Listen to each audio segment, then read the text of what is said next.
Hi, my name is Alma Whitfield, and I am a Senior Services Coordinator at our Market Square and Rockwood Village properties. Today I want to talk to you about what a trauma response is and how it can be impacting you. So what is trauma?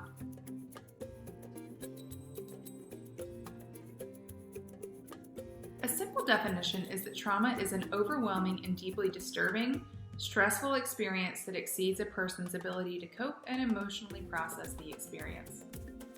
There are many different types of trauma, and when a traumatic experience happens to someone, the person will respond according to his or her genetic makeup, lived experiences, and current environment. So why am I talking about trauma? Well, I think it's important to realize we are all being impacted by a global pandemic that's really hard to cope with, and that we as a nation need to recognize community trauma that impacts us individually, such as unjust treatment of the people of color, and that many of us have a story that probably includes a traumatic experience, such as the death of a loved one, maybe even abuse, financial hardship, eviction, or another lived experience that was hurtful to you. Let's talk about 3 common responses to trauma: fight, flight, and freeze. These responses are controlled by your brain, which is pretty complex.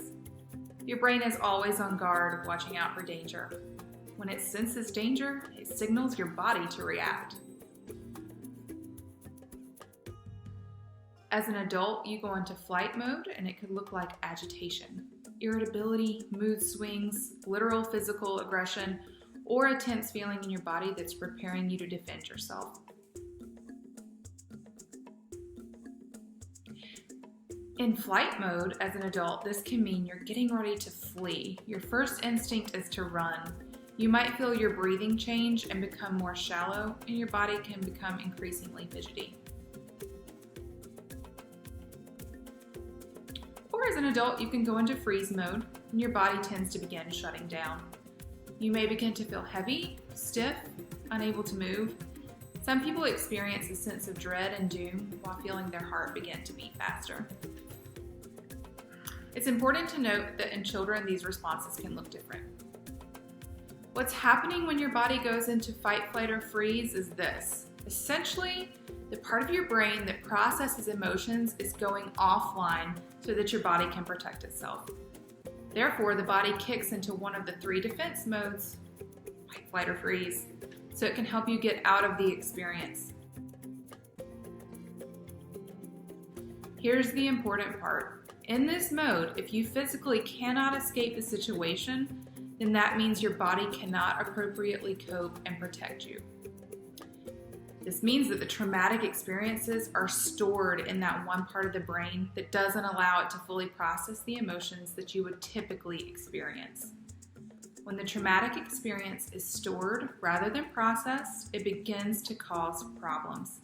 It can lead to mental health issues, and in the long run, it can cause a trigger response, where if your brain thinks it senses danger, but really you're in a normal, everyday situation in which there isn't any danger, your brain just sensed a similar look, taste, or smell, or another sensory experience that was linked to that traumatic event. This trigger response is where your body amps up or slows down in fight, flight, or freeze mode. This is really problematic if there's not any real danger, but only the trigger. It can mean you're anxious, fearful, paranoid, stressed, on edge, moody, angry, or even sad and depressed. Essentially, it means your body is in constant survival mode, which takes a toll and can deteriorate your health. But there's good news. Your brain is very resilient, and there are ways to help the brain and body heal from traumatic experiences so that you can live a full and joyful life. First, if you're experiencing a mental health emergency, such as feeling as if you might harm yourself or someone else, call the mental health crisis line. The number's below. Secondly, it helps to talk to someone. Your community social worker is here for you. Please reach out if you'd like to know more about mental health resources in your area. We can each walk with you on a unique, confidential journey to healing.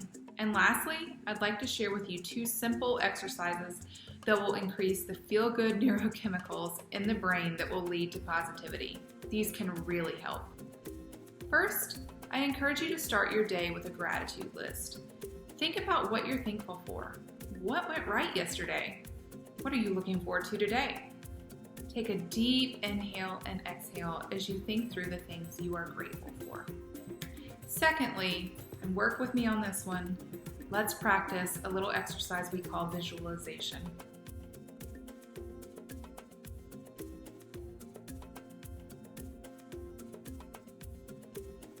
This is simple.